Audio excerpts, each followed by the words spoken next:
வணக்கம். Back pain, அடி முதுகுவலி, சயாட்டிக் நர்வஸ் டிஸார்டர்.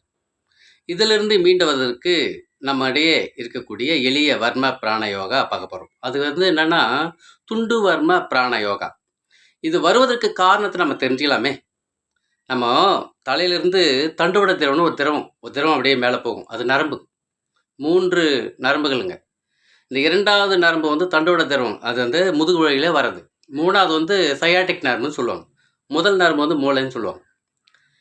இந்த திரவம் இந்த சேக்கரம் எலும்புன்னு ஒன்று இருக்குங்க. அதுக்கடுத்து லும்பார் எலும்புன்னு இருக்குங்க. 5வது எலும்பும் சேக்கரம் 1வது எலும்புக்கும் இடையில அந்த தண்டோட திரவம் டிஸ்லோகேட் ஆகிடும். இதனால் நமக்கு இடுப்பிலிருந்து நம்ம விரல் வலி இருந்துகிட்டே இருக்கும். நிற்க முடியாது, உட்கார முடியாது, நடக்க முடியாது. தொடை பகுதி வலிக்கும், முட்டி பகுதி வலிக்கும், விரல்கள் வலிக்கும், பாதம் வீங்கும்.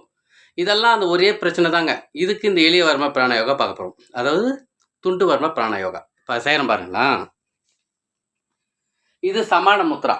கை 5 வரலும் தொட்டு வச்சுக்கிறோம். சமான முத்ரா வச்சுட்டு 2 காலையும் அரை அடி கேப்புக்கு வச்சிடும். வச்சுட்டு இந்த சமான முத்ராவை இந்த மைய தொடப்பகுதியை முன்பக்கத்தில் வைக்கிறோம். அதாங்க அந்த துண்டு வர்மம். நம்ம அவங்களுக்கு நேராக வைக்கும்போது அவங்க கரெக்டாக வந்துடும். வச்சுட்டு மெதுவாக உட்காந்து எழுந்திரிக்கணும். வளையாமல் மெதுவாக உட்காந்து எழுந்திரிக்கணும். இதாங்க அந்த துண்டு வர்ம பிராண யோகா. ஒரு 9 முறை மெதுவாக செஞ்சுட்டு ஒரு அரை நிமிடம் கேப்பை கொடுத்துட்டு மீண்டும் ஒரு 9 முறை செய்யணும். அதுக்கடுத்து ஒரு அரை நிமிடம் கேப்பு கொடுத்துட்டு மீண்டும் ஒரு 9 முறை செய்யணும். காலையில் ஒரு ரவுண்டு, மாலையில் ஒரு ரவுண்டு. இவ்வளோதாங்க. ஆனால் 10 நாட்கள் தொடர்ந்து செய்யணும். 2 வேளை செஞ்சு பார்ப்போமே.